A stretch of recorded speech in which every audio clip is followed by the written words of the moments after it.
Welcome to the Becks, a podcast that explores multimedia horror with host Becky and Sydney.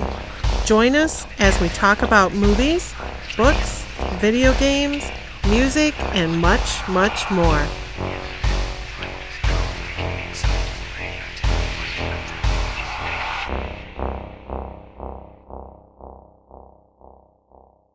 Thank you so much for joining us. My name is Sydney Rebecca. And I'm Rebecca Snow. And we're the Becks.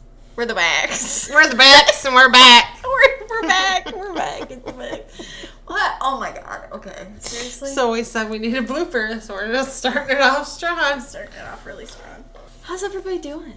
What's been going on with you? Have you been to Iceland? Did you like it? We've been to Iceland. And we want to go back. We need to go. We need to go back! It was beautiful. Everything about it was magical and wonderful. I felt amazing. I broke my foot. Doing aerial stunts off of boulders. On a glacier. On a glacier, yeah. It was a boulder on top of a glacier. Yeah. The tallest point, if you will. Sure. Yeah. It was amazing. And Sydney missed it. She did not record it for you all. I'm sorry. I'm a failure. So, we're talking about a movie, a short story. I didn't read the short story. I'm a loser. But I did watch the entire movie. This is the interesting thing. Okay, so the movie came out in 2019. It's called Color Out of Space. It stars Nicolas Cage. Some other people. Nicolas Cage Some other people? Well, he's the main. Tommy Chong's in it, too. Oh, yeah, that's true. Which made me laugh. Not that his character is funny, but it made me laugh. And it's actually, apparently, it's the first film in a trilogy of Lovecraft adaptations. So if you don't know, The Color Out of Space was originally an H.P. Lovecraft short story that this movie was adapted from. And while it's not super accurate to the original story, it's very authentic to the original story. Because it's been modernized. A Lovecraft story takes place in the late 1800s, and this is, modern time. So you read the short story. How did they stay true to the story? So it's still a surveyor who Okay. comes through the town. It's still a family in the Arkham Mountains, but it's a totally different type of family. Well, I would imagine. Different And- eras. Yeah. And, there's no squatter. There's no... they weren't fighting to keep the land or anything like that. Because that's kind of going on in the background in the movie. They're trying to sell all this land so they can build a dam. Yeah. And the short story doesn't go into the crazy details that the movie does. Everyone dies differently in the book. Spoiler. Yeah, there's no survivors in the family at all in either the short story or the book. The vibes... You said the short story or the book. No, Short story or the film. The film, yeah. Oh, yeah, the director is planning some other Lovecraft adaptations. So this was his first one. But he needs to hurry the fuck up because this came out in 2019. I was going to say, it's been a few years. When is he doing anything? Well, then COVID hit.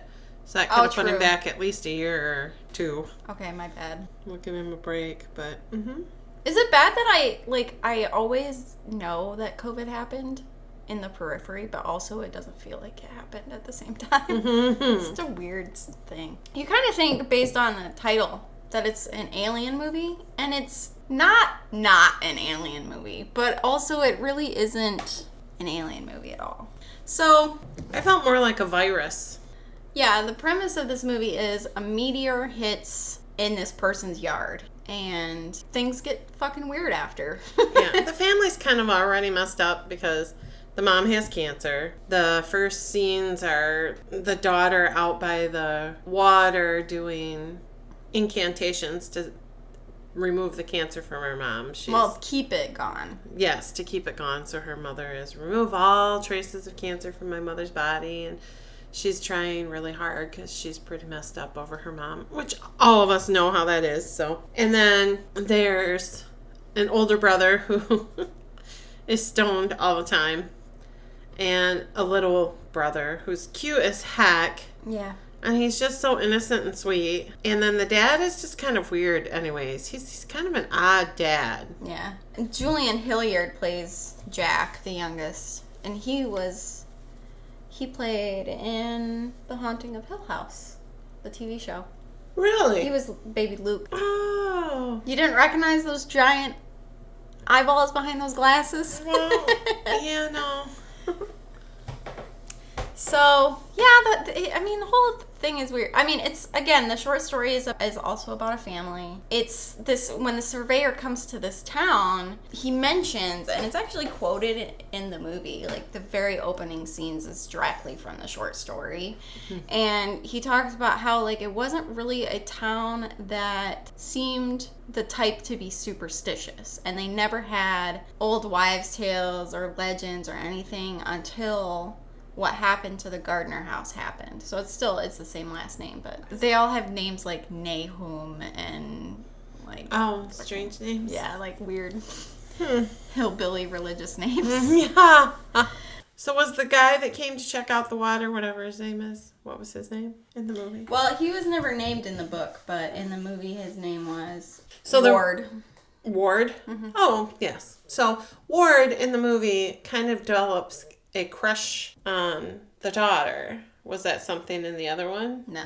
Well, so no, the family's dead by the time the surveyor comes in the book. Oh, yeah. In the book? Okay. Yeah, they never So they don't develop a relationship at all.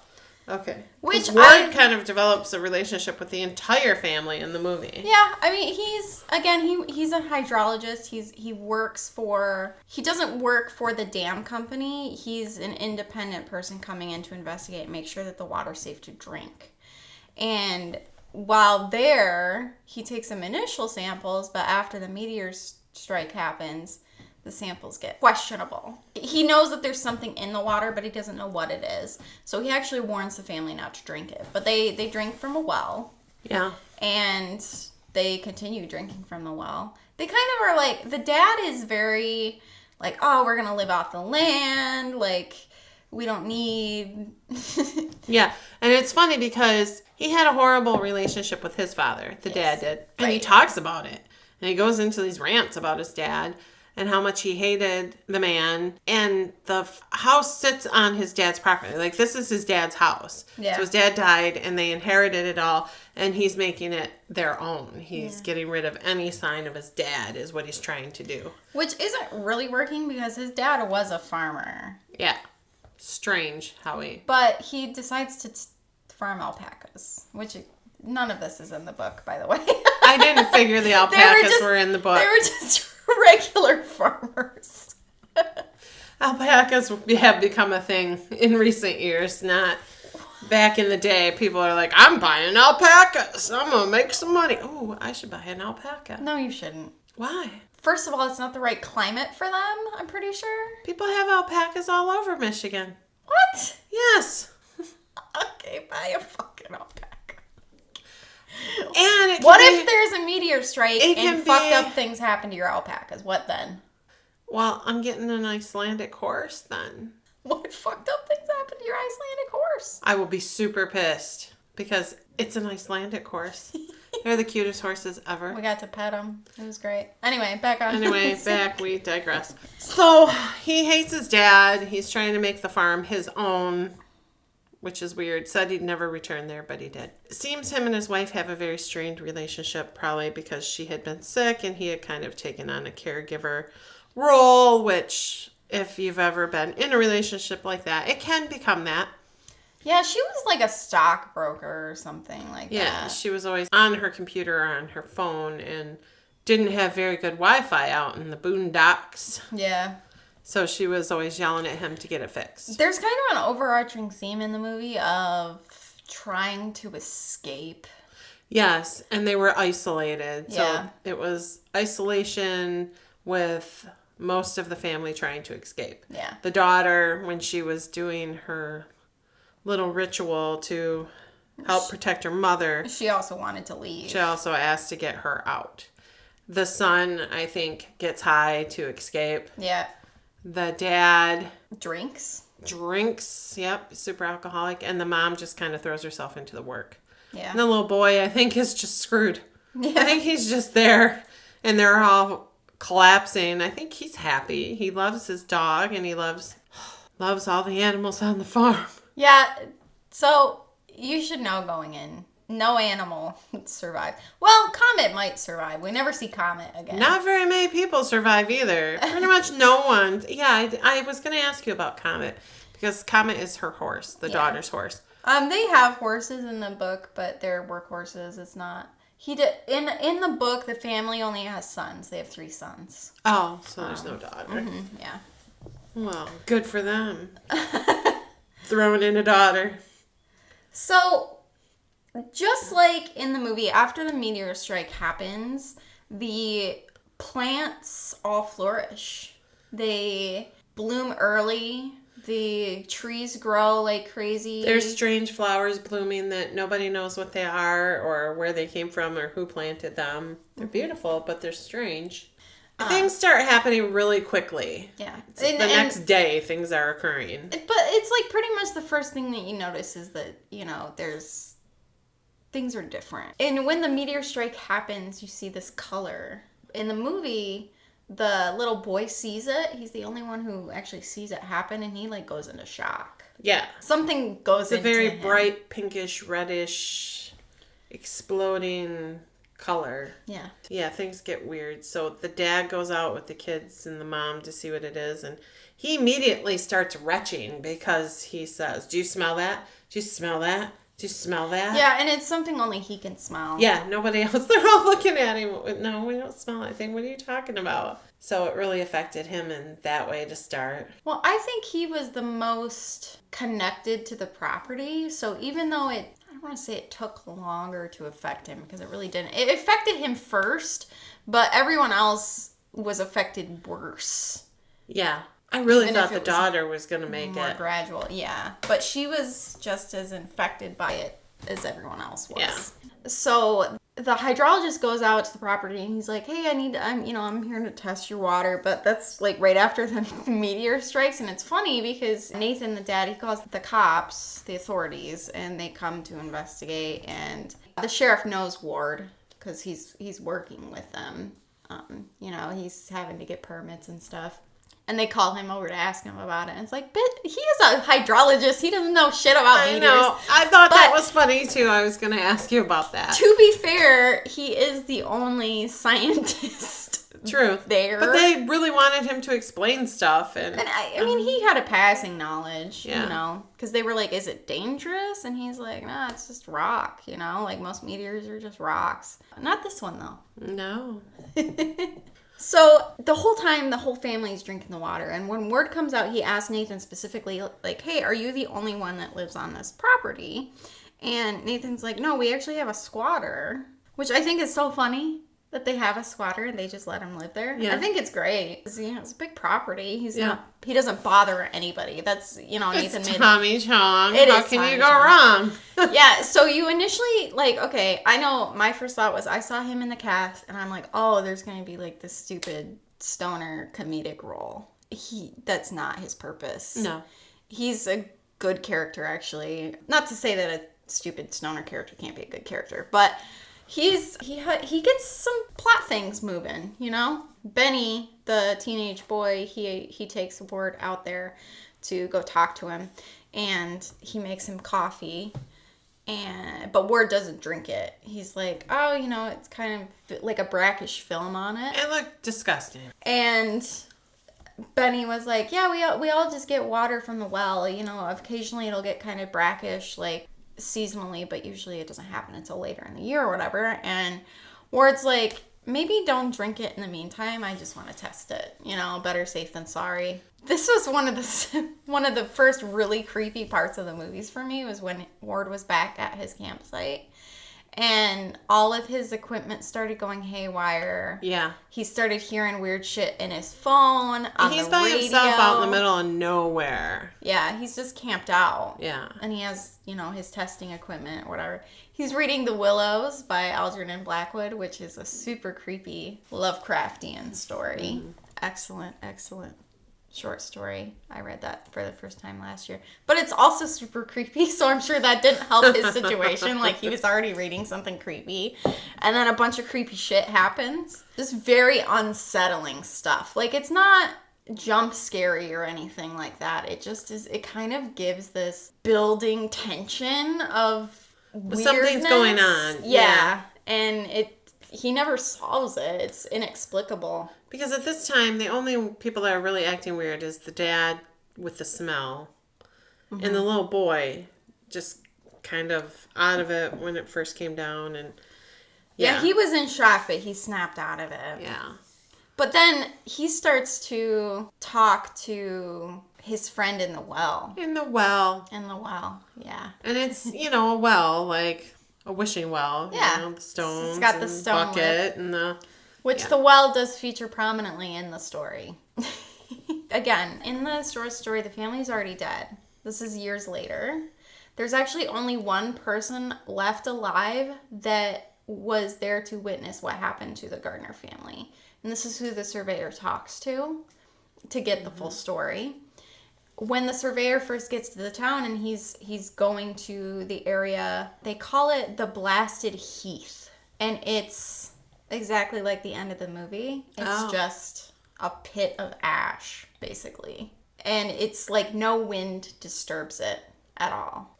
So he walks through it and he sees the just one standing wall of what used to be a cellar. And he sees the lip of the well that the family used on the property.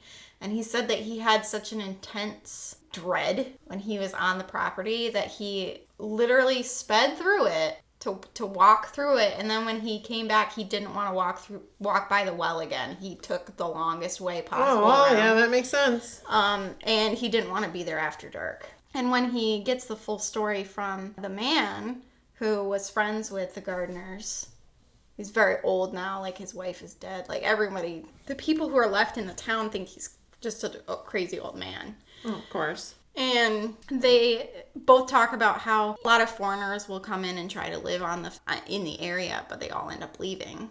So the families that are left are like kind of grandfathered in, but everyone stays away from the Blasted Heath. Again, it's not because they're superstitious of it. It's just they won't talk about what happened, but they won't listen to the only man who knows what actually happened. So it's just this weird, uncomfortable situation. Yeah, that's horrible. Yeah. So Nathan's really happy because his vegetables are growing super good. Well, he gets them inside and he tries them and they're disgusting. And this is exactly what happens in the story. When Mr. Gardner, vegetables started growing, none of them were edible. And the animals on the farm started getting sick. And the milk that they would produce would be sour. And, they would seem to be the picture of health. And these fat, juicy tomatoes, whatever, rotten. They didn't taste good. Nothing tasted good. And the whole property started to take on this sheen of a color that had no description. Oh, okay. So they started to see it in the waves of the grass, and it would seem like the trees were moving on their own when there was no wind, like something was pulling on the sap. That's how they described it. Yeah, which is really creepy. Yeah, that is super creepy. And in the movie, you kind of see that. You see like a prismatic shimmer sometimes, just when you're in certain scenes, when you're looking at certain areas, sometimes when you're looking at the water that they're drinking. And there's all these just little moments where you just see a very subtle shift in how it just doesn't look quite natural anymore. Yeah. And it is very effective. It is. And he did, in the movie, go into the garden and was so excited because he had giant tomatoes and giant peaches. And he was so excited that he'd done it and went in the house and... This is a really great scene. Washing in the tomatoes. And I'll let Sydney tell you the rest because it was hilarious. We talked about it earlier. But he's washing the tomatoes, thinking he's going to have these amazing tomatoes. Because they're great big, look like great big beefsteak tomatoes. The really yummy ones. Mm. And, yeah, his wife comes down to talk to him. She's mad about the router. Because this is the other thing, too, is in the movie, all of the electronics start fucking up. Like, Benny's computer's not working right. The TV's not working right. Obviously, the internet's not working right. She's losing clients left and right because she can't connect to them. Yeah. And he starts screaming at her. Yeah, because he's biting these tomatoes. And he's having to spit them out. He spits them out immediately because they're disgusting. And then he grabs a trash can and starts whipping them as hard as he can into this trash can. Screaming how he did everything right. Now, meanwhile, she's talking to him about the router. And he just goes on this tangent about the tomatoes and how he did everything right and they're still wrong. And yeah. And finally, she's just like, you know what? Just fix the fucking router. And she leaves. And then it's like a total personality 180 shift. He goes, I think that's a great idea, honey. Yeah. After screaming at her. Yeah, screaming about the tomatoes. They all kind of have these weird moments of becoming somewhat bipolar. It's odd. But the dad is, again, he's affected the worst. It's like he becomes his father. Who you never see in the movie, but that's the implication. Yeah. Because I think at one point he doesn't even say, I am not my father. Yeah. But everybody in the family starts losing time, too. There's this scene where the mom is just chopping carrots for dinner. And they're all in the dining room arguing because somebody came out to the house to interview Nathan about the meteor that fell from the sky, but they paint it like it was a UFO and that he was crazy and drunk and, all this stuff. So he's pissed. But she's just chopping vegetables, like she's not even there, like she's not even hearing them. And then she just keeps cutting into her fingers. That was horrible. Yeah, it was really because she was totally just zoned out, and you knew it was coming. I mean, it was obvious it was going to happen. And he sends the little boy in to get her because she's not answering. And so as soon as she cuts into her fingers, she half turns, so it opens the area up between her fingers and the little boy, and he gets sprayed with blood in the face. And credit to him, okay? He's like, Dad, Mommy's hurt. He doesn't start screaming or anything like that. He was just like, hey. And so he has to drive her to the hospital, the dad does. And so they're gone overnight because, again, they live in the boonies. Mm-hmm. They have to go to the city to get medical care. And several times while they're gone, the dad tries to call Vivian, the daughter, and the phone won't go through. Or, the call goes through, but it's like there are voices and weird disturbances. Yeah.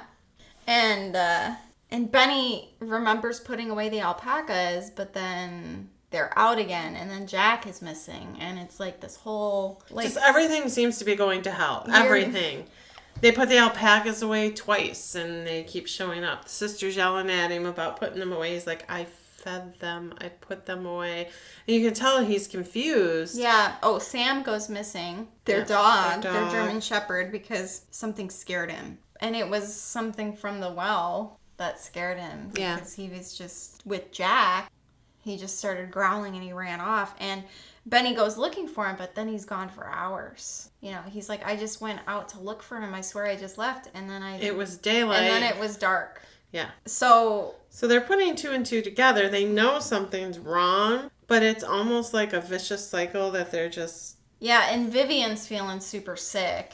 She actually vomits at one point. Yeah. And this is right after Aaron gets the test results back and notices an anomaly in the water. So he goes to tell her about it, and he's like, hey, just don't drink the water. I think there's something wrong with it. And she was like, I believe it, science guy, and just slams the door in his face because she's so sick, Ward goes to warn Ezra about it because he also is drinking the water. He makes a coffee with it and stuff. And when Ward gets there, Ezra invites him in, whatever. And he's like, hey, where's your cat? And Ezra's like, oh, I don't know. She's probably out caterwauling around. You know how cats are. Mm. And he's like, hey, man, you need to not drink the water. Like, something's wrong with it. And Ezra was kind of being weird anyway because he was, listening. Yeah, he had, did he have a stethoscope on the floor? Yeah. Yeah, he was listening to the floor, and he's like, I'm listening, man. And of course, he's Tommy Chong, so he still talks the way he talks. But he's like, I'm listening, man. And he's like, listening to what? Ward's like, what are you listening to? The people under the floor of the house. And Ward's like, oh, okay. Well, I'll let you know if I see your cat, and please don't drink the water. And Ezra says, oh, you might see her, but I don't think you'll recognize her. Yeah. Which is one of the most chilling lines in the movie, and it is correct. 100%. Because I was like, when I first saw the cat, I was like, because I watched it with James, you know, and it'd been a while, because I've seen this like 4 times. I was like, oh, I can't remember, like, maybe the cat makes it. And then I was like, no, the cat does not make it. The cat does not. Unfortunately, it's all just terrible. It's terrible. There's not, if you see a individual, just know that they are probably going to die horribly. Yes. And be happily surprised when they live. That's all it is. Because the only survivor is Ward. Yeah. Very sadly. One thing that they mention in the short story that I don't think they mention in the movie.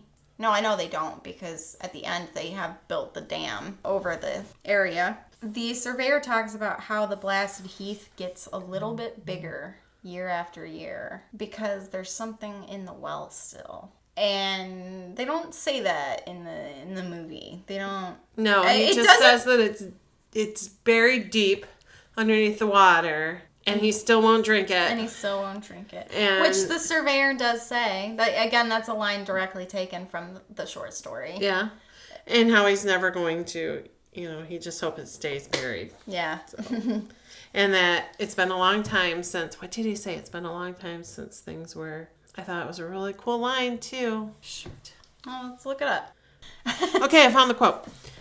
I hope the dammed water that covers this place will be very deep, but even then I will never drink it. There are only a few of us that remember the strange days now. Mm-hmm. What touched this place cannot be quantified or understood by human science. It was just a color out of space, a messenger from realms whose existence stuns the brain and numbs us with the gulfs that it throws open before our frenzied eyes.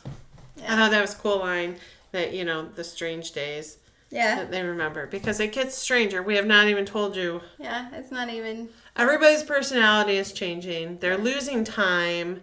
Dad has taken Mom to the hospital because she cut her fingers off. And when they come back, Nathan notices that the alpacas are out, and he just lays into both of them. And because Jack was missing, they find Jack really quickly, but he was scared. He was scared because Sam was gone, and he thought that Sam had gone to be with Grandpa, who was dead, obviously. Mm-hmm. Nathan's like, yeah, maybe the dog is with Grandpa, and then he's like, oh, I didn't mean it, sorry. But it's like just this fucked up weird situation. So the mom is like, I'm gonna lay with Jack while he tries to fall asleep, and you need to take care of the rest of them. So he lays into Lavinia, and he lays into Benny. How he trusted them with Jack, and how they're his older brother and sister, and they should be doing what they're supposed to be doing. And which again, like, they knew where Jack was until they didn't, because of they lost time. Yeah. But nobody's gonna believe them. No, because Lavinia even says, like, I think we should leave. Like, something's wrong. Mm-hmm. We need to get out of here now. But nobody except Benny listens to her. Yeah. When Ward comes to the house and Lavinia kind of shuts the door in her face because she's trying not to barf everywhere, he walks by Jack, who's at the well, just giggling. And Ward's like, what you doing, man? And he's like, oh, I'm talking to my friend in the well. Yeah, I'm playing with my friends. And he starts to do this weird whistle. And the whistle is returned by whatever's in the well, too. Yeah. And it's creepy. And it's an entity of some sort. But it's not like a traditional alien or a ghost or anything like that. It's really beyond description. They're literally being attacked from the inside out, it feels like. Yeah. And whatever this color is. Yeah, it's a Lovecraftian being. So it's beyond human understanding or descriptor. Yeah. And I'm a sucker for this shit. When we talked about Bird Box, like, that's Lovecraftian inspired. So, one thing I want to mention real quick. H.P. Lovecraft was a piece of shit racist. So I always just eat it up. I just go, when one of the main characters in his adaptations is a black person. Because fuck you. Fuck you, H.P. Lovecraft, you piece of shit. Thank you for doing the shit you did for horror fiction, but also, I hope you rot in hell, fucker. Like, I hope he's fucking spinning so fast in his grave that he's, like, drilling into hell with, like, the fucking velocity of his fucking rage of having black people in his adaptations. Like, I just hope he is so mad and he can't do anything about it. You should see her face right now. She's pretty intense. I love it. I'll step down from my soapbox now. Anyway, so let's see what happens next. Oh, they start to hear something horrible happening to the alpacas. Yeah, it's not good. The alpacas are screaming. And Jack wakes up and hears it, and then Benny wakes up, and Benny and Jack go to the barn to try to find out what's going on. Now, that was a poor decision on Benny's part. He should have been like, no, Jack, I'm going to lock you in this here bathroom, and I'll go check it out. Or better yet, I'm going to get my dad, and my dad's going to get a shotgun, and we're going to go investigate it. But that doesn't happen. He and Jack go and look at the alpacas, and you only catch a glimpse. But a glimpse is more than enough. But some fucked up shit happened to the alpacas. I don't even know how to explain it. We'll get to it. Because, again, in the movie, you only catch a glimpse. So they get the fuck out of Dodge. At this point, everybody else in the house is awake. The mom comes running out because she wakes up and Jack's gone. And so she goes to look for him. And she finds him outside. Benny and Jack are running out of the barn because something starts to come out of the alpacas. Color. It's the color. It's a bright color. And looks like a nice, bright, shimmery light coming out of them. Yeah, it's beautiful. You know? Yeah. It said multiple times how beautiful the color was? Yeah, and things that it infused. Like, the flowers were beautiful. The trees were beautiful. Mm-hmm. You know, even though there was something off about them. Mm-hmm. Yeah. So, Benny and Jack start running. Jack runs to the mom, and the mom just stops and, like, hugs him. And Benny's like, no, we need to keep running. But then the color gets him. It's too late. Benny's able to get away, but it just crashes right into Jack and the mom. And all you see is they're being lit up with this light, and the dad runs out. Yeah, and they don't know what's happening, you know. No. And when... It looks like they're being set on fire. Yeah. It would have been kinder for them to just have been burnt alive, to be honest. Which is how you know it's really fucked up. So, I want to preface this by saying that You good? I hate this part. I'm remembering it in my head. So I didn't know and I didn't warn Becky because I was like, no, if I didn't have any warning, this bitch doesn't get any warning either. I did warn her about the animals and everything like that, but I didn't warn her about this specific thing. I had no idea the depths that this movie would go to with the amount of body horror that happens. This is fucked up, okay? Yeah. There's no other word for it. It is so fucked up. So they bring him in the house. You don't know what's happening. The dad just... Yeah, you don't see it. The dad just like, we're going to take him in the house. Mm-hmm. So they carry them in the house, and then you get to see what happened. And they were... fused. Yeah, they were fused together. They were fused. Jack was now part of her back, his little face, and they were screaming and writhing in pain. It is so disgustingly gross. It is awful. Mm-hmm. It is horrible, and it only gets worse. Yeah. For them, anyway. Lavinia even said that it looked like she was trying to absorb Jack back into her body. Yeah. Kind of. Yeah, they just make these noises, and it's... And they think she's trying to talk to them, the mom, which she might be, but... My first thought when this happened was, oh, y'all need to kill them. Oh, yeah, me too, 100%. Like, I know that's kind of a weird leap, but at the same... y'all... It's not a weird leap. Watch the movie. Yeah, unless you see it, you won't understand it. There's no coming back from that, okay? No, not at all. No one... They couldn't be separated in any way without killing them anyway. You know what I mean? Like, it just... No, 100%. They were clearly suffering. It was all terrible. You can hear little boy noises, crying and suffering and but they put him on the couch and... They start getting burnt by the sunlight. So then they decide to move him to the attic. Yeah. Which, in the short story, none of that happens.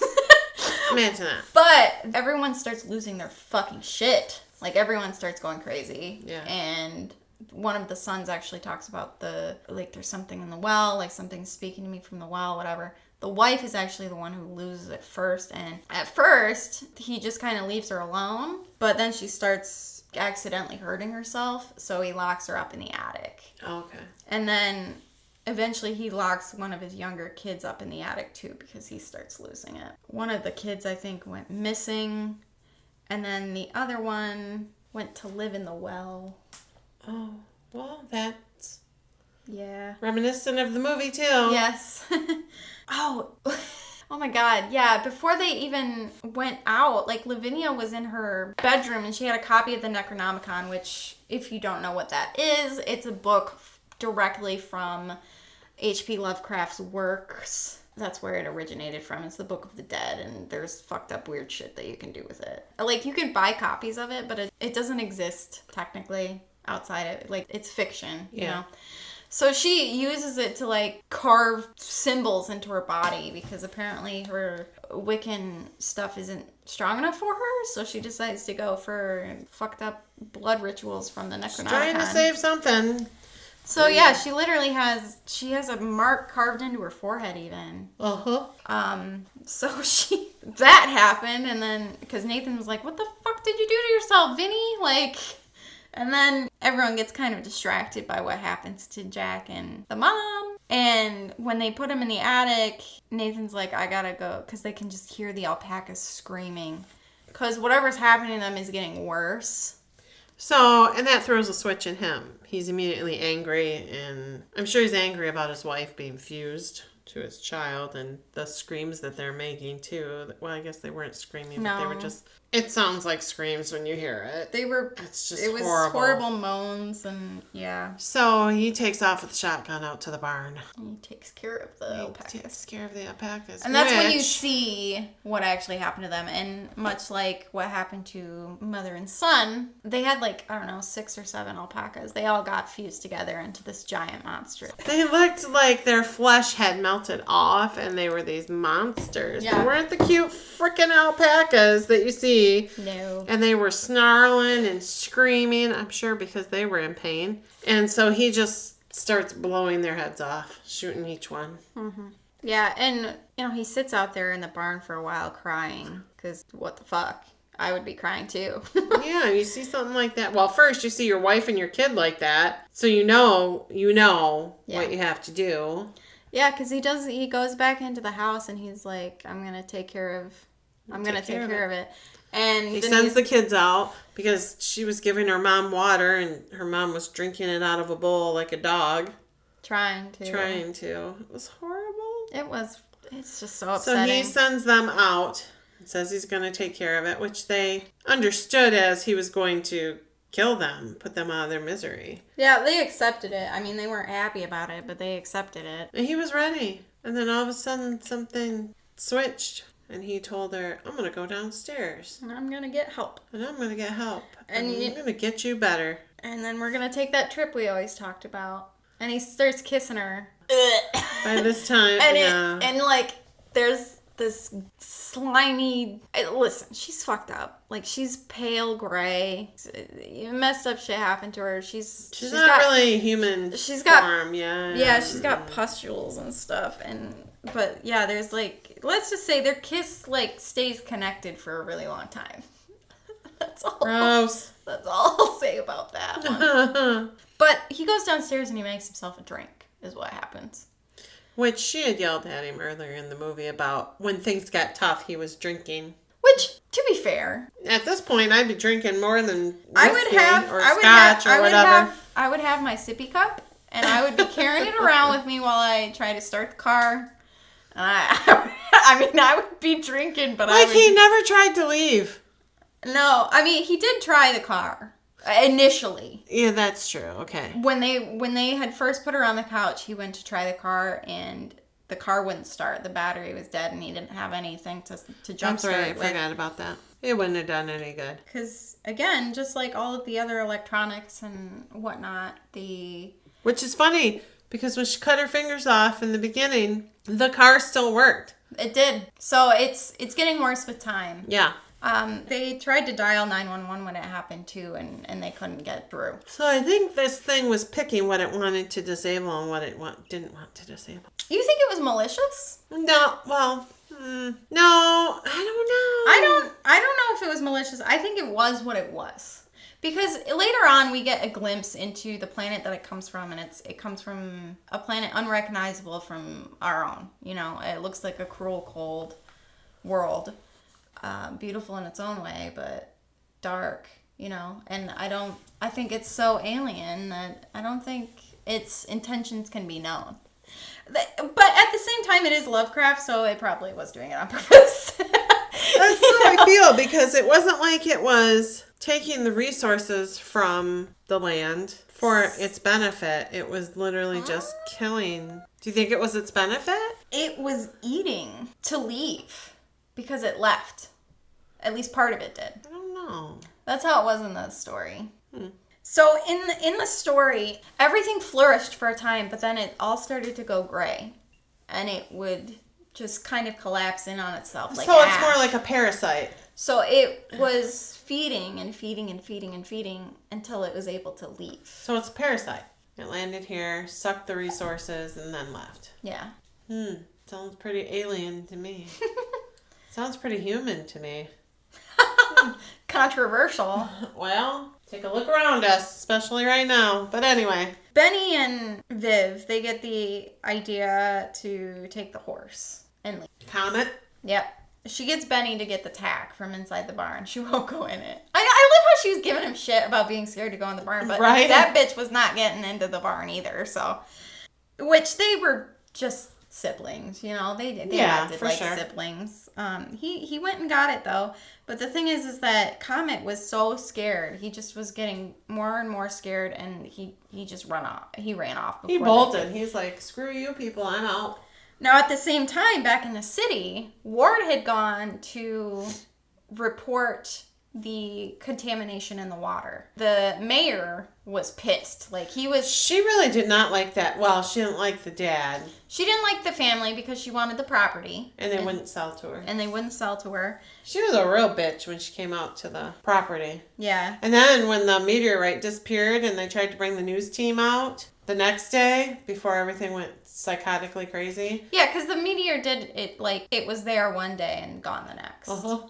But whatever was in it was not gone, obviously. Parasite seeped into the ground or into the animals or wherever. Into the water. Into the water. I'm talking too quiet. I'm going to get yelled at. You need to speak up, bitch. You need one of those things I can just put, or one of those little fluffy microphones that we can We can barely get the fucking equipment we have to work right. It might be easier. You don't know. Anyway. So, in the book, the family is just getting crazier and crazier. The man that is kind of friends with the family, he's the only one who will go out and visit them. At the time, they didn't have cars or anything. It was just horses. And he could only get his horse to go so close to the property before it would spook and he would be torn back home. Well, yeah. So, animals can feel that kind of thing. And one of the last times that he went out and visited him, he wanted... I can't believe his name was fucking Nahum. Like, what even... Anyway. Popular name back in the day. Yes. He told the man, he was like, I need you to look after my wife in the attic after I go. But the thing is he was the last one to go. He just didn't know it. And he talks about how there was a color and it burned.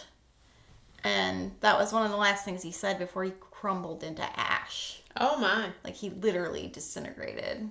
And when the man went up to see the attic, he just said that there was something in there that was unrecognizable as human. He called the authorities and there was this big investigation. Now, he didn't even want to call the authorities because he's like, I want to leave. Yeah, I know I'd have been out. But he was a witness, to what had happened. So the cops had to question him and they ended up being there past dark, which he really didn't want. Oh, for sure.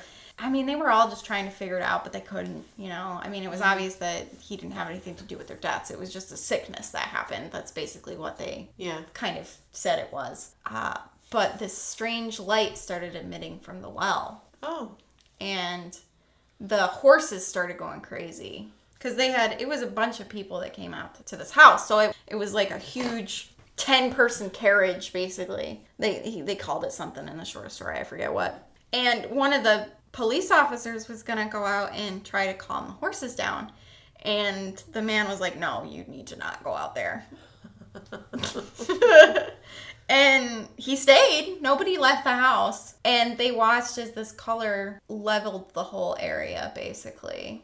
Besides the house. That's crazy. And it killed all of the animals that were there. And that was where the blasted heath happened. And then when the surveyor is talking to him about it, he talks about how he was the only one left alive. Like, nobody would talk about it after it happened. Like, they all just went their separate ways. Never spoke of it again. Yeah, well, I would probably be that way too. And the surveyor is like, yeah, I'm not recommending they build a dam here. They are anyway.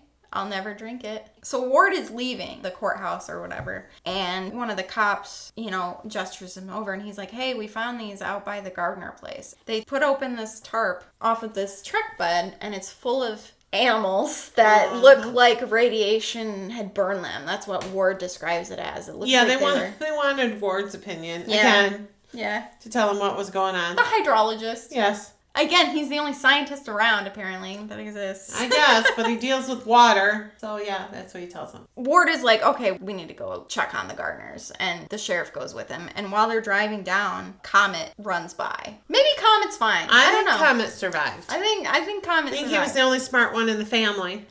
He got the fuck out. Yeah, oh, Mrs. I know it's weird, me, Becky.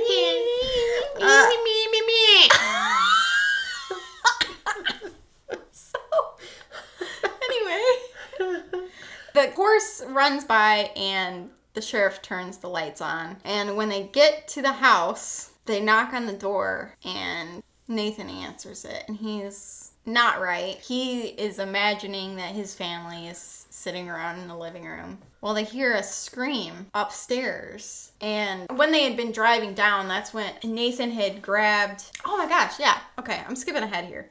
So, Comet fucks off. Smart of him. Unfortunately, Benny hears Sam, the dog. He hears him and he thinks he's trapped in the well. Yes. So Sammy tries to climb down and Vivian begs him not to. She's like, please, we just need to go.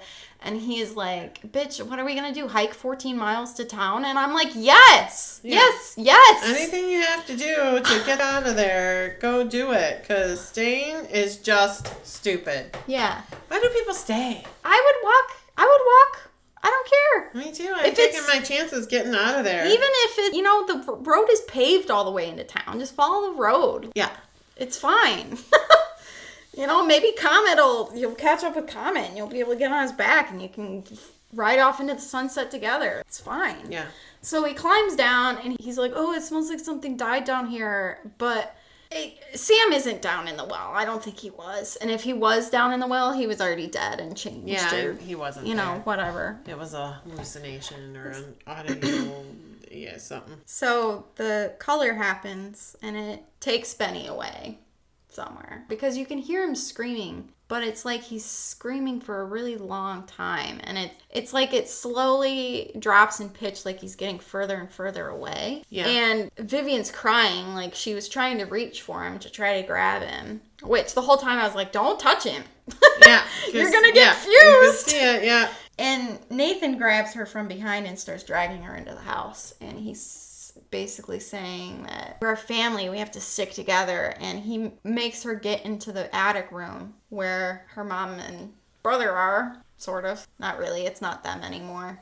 No, they've turned into... It's like a fucked up monster. Like a... spider-like, crawling, fused thing. It's not her mom anymore. So when Ward shows up with the sheriff, Nathan's weird. He's like, oh, the family's all here. He has this weird voice. Yeah. Like, I don't know. It's Nicolas Cage. It's like his customer service voice. As him of an actor as Nicolas Cage is. I think he was really good in this role, actually. Maybe it was a little over the top at times, but I think it was supposed to be over the top at times. Yeah, I think that was the whole point of him playing that character. It was enjoyable. Yeah. His multiple personality thing that he has has going on. Pretty good. So Ward's like, hey, where's Viv? Where's your family? And he's like, oh, they're all right here. And he points to an empty living room. Yeah. And he's like, what's that, honey? Oh, she says, everyone's here except Benny. He lives in the well now. Which is another quote from the book. Oh, is that? Yeah. Because one of the sons went to live in the well. Yeah. Nice. Yeah. I'm being facetious when I say that, by the way. No one's living in the well. So they hear the scream. Ward and the sheriff run up there. The sheriff obviously has his gun out. They break down the door because they can hear Vivian screaming, and the monster has her pinned to the ground. But it's her mother's face. Yeah. And she just keeps saying, please, mommy, please, no, mommy. Oh, God. And it's just growling at her. Horrible. And saying that it's hungry. Mm-hmm. Don't forget that. It's hungry. Yeah. It's hungry. And you think the sheriff shoots it, but actually it was Nathan. And he seems clear again. Yeah, and says, they're not my family. And he just walks out the door. Yeah, he just turns around and leaves. So Ward picks up Vivian because he's like, I need to get her the fuck out of here. Like, you know, he had her locked in the attic. So it's like, I don't think the sheriff was like at the point, because I mean, everyone's shocked and horrified at this point. You know, there was just this weird monster thing. I don't think the sheriff is like, oh, I need to arrest him. He's just like, what the fuck? And they still don't know where anyone else is. Yeah. So he goes to leave. Ward is taking her back out to the police car, and he's about to put her in when Nathan follows them outside, and he looks at the well. And he says something. I can't remember what it was, but he points the gun at the well, but the sheriff thinks he's pointing it at Ward. So he ends up shooting Nathan. And Vivian is, of course, super distraught by this, you know, because even if her, I mean, did he try to kill her? I don't know. Well, I threw her in the room with but he wasn't mentally stable either, so I don't know. But she's completely distraught because she's going to lose her dad. Yeah, because that was it. Vivian and Nathan were the only survivors in the family at that point. So her dad getting shot, she was going to be alone. Yep. And she holds him when he dies. And it's horrible. Ward was like, please, like, we need to leave. We need to get out of here. And she's like, we're never leaving. We can't leave. It won't let us. And Ward is like, oh, Ezra's still out here potentially. So they need to go and check on Ezra. And the sheriff's like, no, we gotta go, man. Like, let's go. Which was kind of inconsiderate, I guess. Because, again, it's just this girl holding her dead dad. I mean, I understand you gotta, like, prioritize. Like, there's potentially another survivor to whatever the fuck is happening. Mm-hmm. So they go out to Ezra's place, and they can hear him talking. Mm-hmm. So they enter the cabin, and he's just sitting in his chair. And you realize, like, oh, it's not him talking, it's a recording. And he's talking about how it came from space. It was just a color, but it burns. And that's some really chilling shit that happens in this scene, too. Like, it's good. So it's his recording, and his voice is changing, like, getting worse. Yeah, like, it distorts, and it speeds up, and it slows down, and it's just this weird... creepy. And they go around in front of him and realize he's dead. He's dead. Yeah, he's like a dried out husk. Yeah. And this thing starts to bubble up behind his head. His head caves in and the color starts to escape. And Ward's like, oh, we gotta go. Like, we gotta go.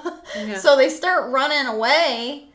And the sheriff is just literally plucked. Yeah, it's the trees that grab him. Yeah. He's just plucked off the ground from behind him. It looks like a giant spider reaches down and grabs him, but it's the trees. Yeah, it reaches down, plucks him up, and he's dead. Yeah. So Ward's left on his own, and he runs back because he's still trying to save Vivian. When he gets there, there's this huge funnel of light that's coming up from the well and going into the sky. And Vivian's just standing there staring at it, and she says, oh, it's so beautiful. And he turns her around and he's like, can we, like, get the fuck out of here, please? Yeah. And he looks into her eyes and he gets thrown into this vision of the planet that the color comes from. And it's fucked up and weird and crazy. Very Lovecraftian, obviously. As soon as he gets thrown back out of the vision, Vivian disintegrates. And he falls over and time is starting to warp. And it's like he's smearing. Like he's trying to get away. If you've ever seen illustrations of how black holes work, it's kind of similar to that. So he's trying to escape. He gets this idea to go into the house and go into the wine cellar. But as soon as he gets inside, it's like everyone is still alive. So weird. And you hear old things that have happened. And Conversations and... But Nathan looks right at him and starts to attack him.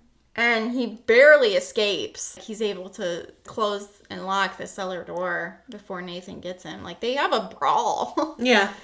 And he gets into the wine cellar and he kind of just huddles down and is holding his ears because there's just an incredible amount of sensory things happening. Getting louder and probably more pressurized in there. Just lots of things happening. And it just explodes. And there's just a blasted heath left behind of just ash. And the only thing that's left that's standing when Ward climbs out of the cellar is the well. Freaking well. So then the movie cuts. The camera pans out so you see how huge this area is. Yeah. It's enormous. Which I would love to know how the fuck they explain that. Right? It's a very big meteor. Yeah, because it cuts to... It cuts to the future. It's an older Ward, and he's smoking a cigarette on top of a dam. And that's when he... Does the whole spiel that I read earlier. And he just flicks his cigarette butt into the water and leaves. I would never go back there. I don't think he ever did. I think he went... Close? Well, I think he went one last time to see it covered. Yeah. I think he wanted to see it buried. But that's it. And that's, I mean... Again, what he says in the movie is directly pulled from the short story. And this is the thing, is the surveyor was very much a man of science, and he believes him when he talks to this man, because he, again, like before he knew anything about it, when he walked by the well, he was like, something is fucked up here. Right.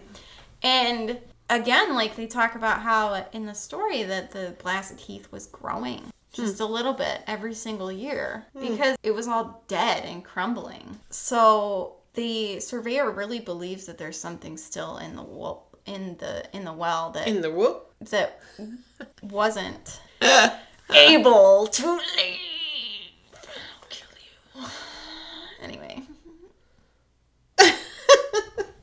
So when everything got leveled in the book, it was like two things shot back into the sky.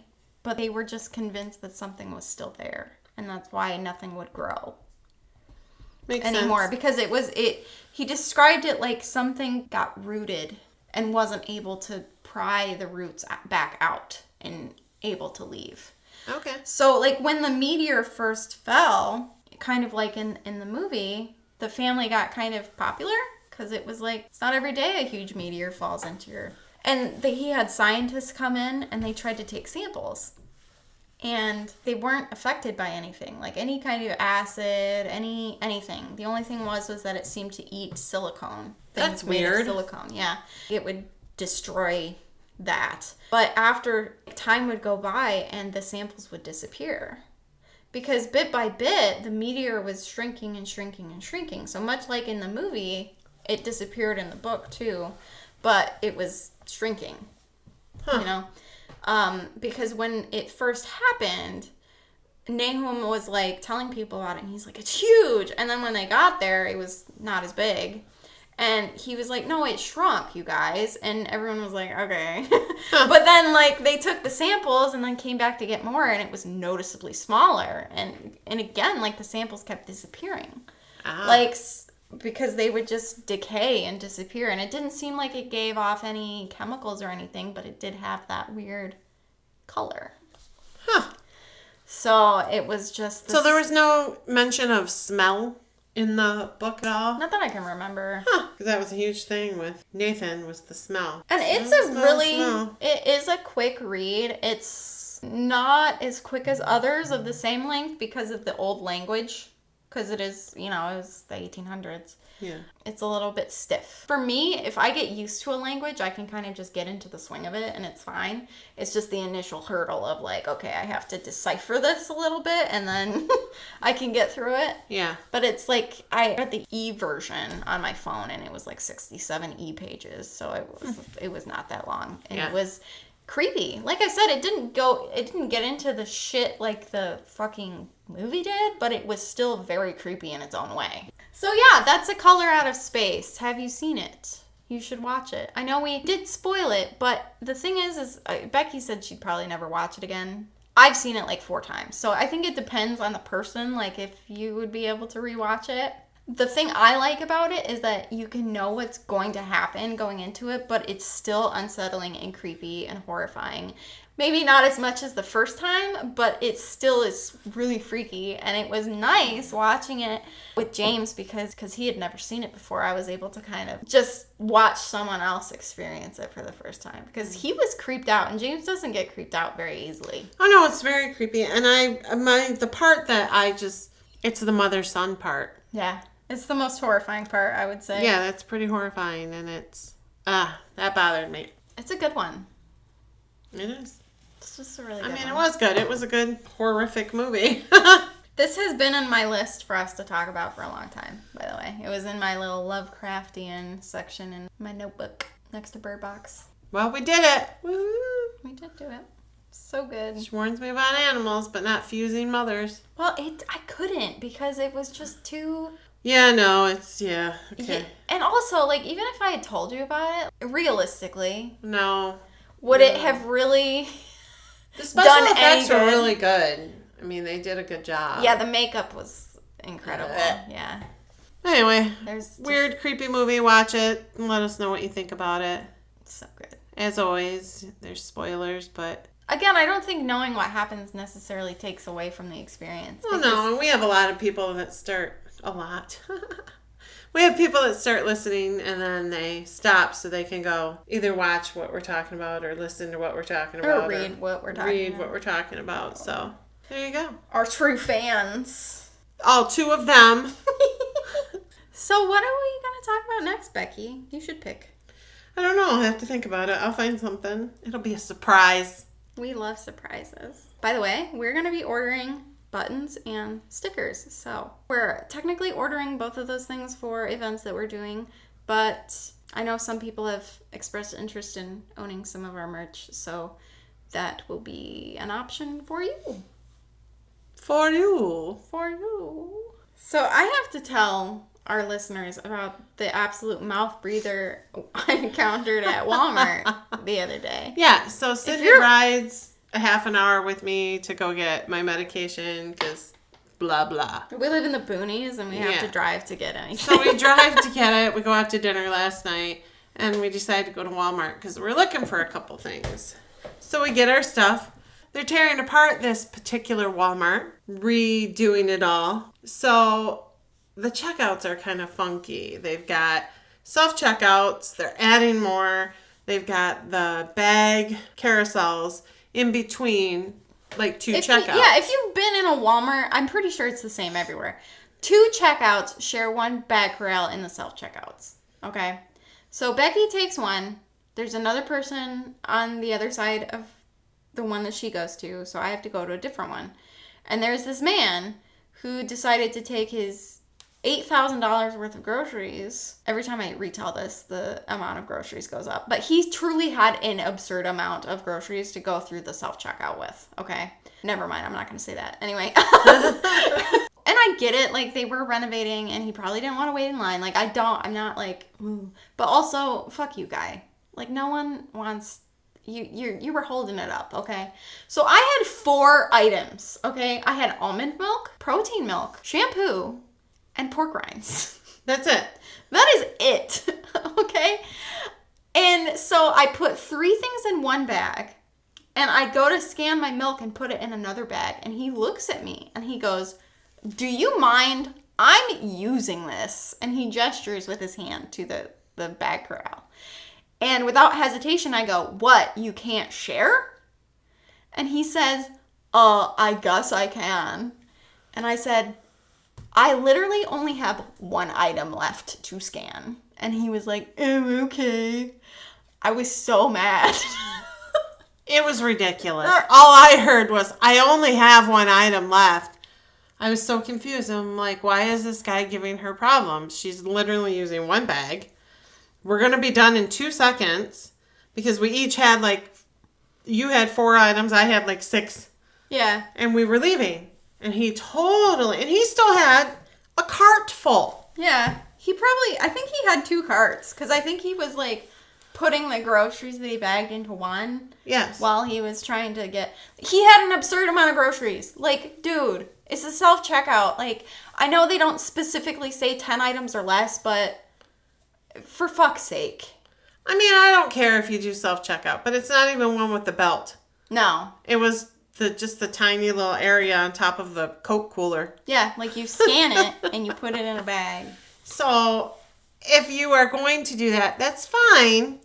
But don't get mad when somebody else needs to use a bag. Literally a bag. You can wait the 2 seconds that it's going to take her to load that bag. Well, the best part is he was not turning it. It's not like he was turning it. No, because he was loading a bag, pulling it off, putting it in the other cart. Yeah, so I was not interrupting his fucking flow. Fuck you guys. You made him nervous. Well, good. I hope he went home and cried because I was mean to him. But you were so nice. You were just, yeah, no. Oh, I said, what? You can't share? Yeah. Yes, but you were very nice with the way you said it. You did not get super nasty. You were very calm. I was very proud of you. Well, my heart wasn't calm because I was instantly pissed off, dude. I would have been too. I was my blood pressure through the roof. Fuck you. Where do you get the audacity? And he could literally look over and see she had no more items but one sitting there to scan. Yeah. But he just had to be a jerk. Just an absolute jerk. I'm using this. My mommy didn't teach me to share. We do have 78 followers, though. Mm-hmm. Come on. We're so close to 100. We should have 78 listeners. Yeah. And we don't. So that sucks. Anyway, so yeah. That was a little tangent that we just went on. We're going to get so many listeners when we go to these shows at the end of June. It's true. We are going to be so popular. We are. Because we're good and we're funny. We're going to be famous. It's gonna be me. And her. Thanks for including me. I appreciate that a lot. It's gonna be us. I sound like an old lady. I don't even sound like... It's gonna be us. Oh, it's so late. We need to go. Just so you know, I deleted all of our bloopers that we were going to share with you. It was an accident. It happened. Tell her. But by gone poof. Tell her that it was an accident. But it's all right. I'm sure there'll be plenty more in the next 40 episodes. Yeah, we'll have. Yeah, for sure. There will be more. Don't even worry about it. There's at least 17 in this episode alone. Let's be real. All right, so next week is a surprise. I don't know what we're going to talk about, but I'm going to find something interesting and cool and neat and all that good stuff. Thank you to everyone for being loyal to us, for listening to us, for appreciating us. We appreciate it 100%. And if you haven't, we posted some videos of us in Iceland on TikTok and Facebook, so you guys need to watch those. Check them out. We're pretty cool. We're pretty funny. We are something. And we're planning on going back to Iceland one day too. So perhaps there will be more videos. Sounds like the Pillsbury Doughboy. You know where they poke his stomach. If you touch me, I'll fucking kill you. She's gonna karate chop me in front of your family. For sure. My family's not. Who even knows? They wouldn't even notice. I would be up here dead for weeks, and they would be like, "What happened to Becky?" No, they would. Yeah, Roger would be like, "Becky." Sorry, honey, I love you. But you He would doesn't listen. It's true. Loser. He says he does. Whatever. I don't know. I guess if he we'll does know or if he not. does. We will, right? Hey, Roger. If Fuck you listen, what's the secret word? Pillsbury Doughboy.